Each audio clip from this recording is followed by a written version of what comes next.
what we're passing is allowing people to proactively remove the ash trees because we know that 100% of them that are not treated will die.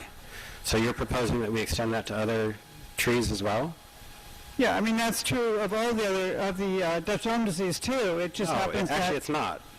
There, I mean, unless I'm completely mistaken, there are trees that have natural immunity to Dutch elm disease. Am I mistaken on that? No, there are some trees that cultivar that they're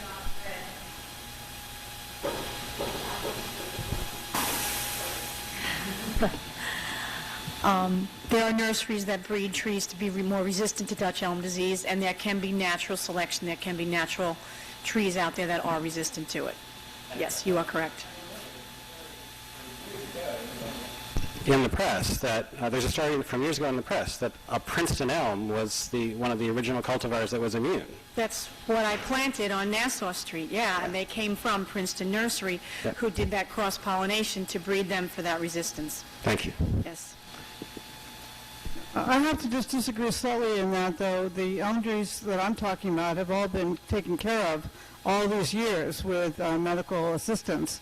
These are not trees that would have survived on their own. And I understand that, but the... I just don't want to have the back and forth, so why don't we have the so- public hearing, and then we'll bring it back to council for a discussion. But I also think there is a difference because with the emerald ash borer, even the treatments are not, no one is really saying they're going to save the tree, whereas these other things can keep the tree alive for years and years and years. It seems that research shows that emerald ash borer is devastating and will continue to decimate the ash population. There used to be a lot of elm trees, and some people did treat them, and it is it does people who, like Miss Cherry, who are taking care of their tree, or the town's tree, it's in the right of way actually in front of her home. You can preserve it for a long time, and the whole I mean, I'm not a pathologist, I'm not an entomologist, but there's a whole pressure that happens with any kind of infestation.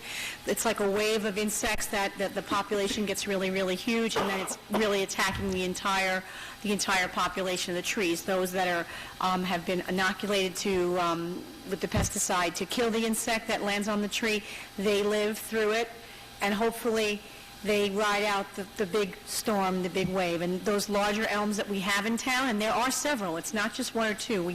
I come across them in people's backyards, and obviously someone, somewhere along the way, had invested in that tree and they saved it for now. But I wouldn't want to expand the exemption to other trees that have issues, because we have oak trees with issues, we have elm trees with issues, we have a lot of issues out here. The next thing you know, we might as well just not even have our ordinance, which is crazy, because it's a tree preservation ordinance. Okay, so can I move this ordinance? Well, I'd like to close the public hearing. All right. Because I think we've lost our public. And then, yeah, it's been moved by Mr. Simon. Is there a second? She didn't stay to hear what I had to say. Could I? No, I want to make one quick comment.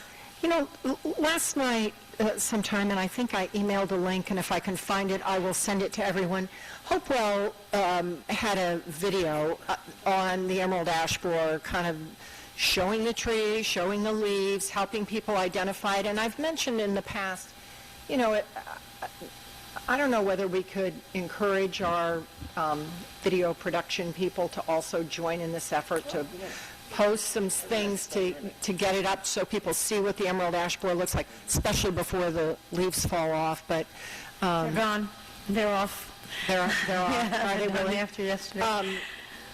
But anyway, there are resources. No, it's a good idea. There are resources through the state, through the state community forestry program that we participate in. There are a lot of resources. The wheel has been invented already. We don't have to start pulling together our own special PowerPoint or our own special presentation. Well, we should get it up on. I was hoping Janet would star in a video for us, and she could do it. Up the leaves.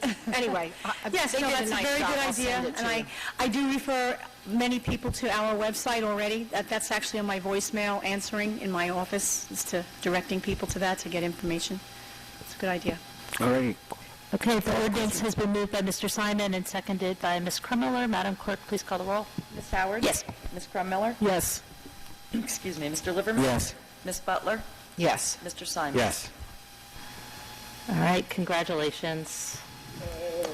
Thank you. All thank you. right, thank you for your work on this, too. Yes, thank you. Thank When you. you cleared the room, it means that you've reached consensus. Yes. Okay, next is 2016-41, an ordinance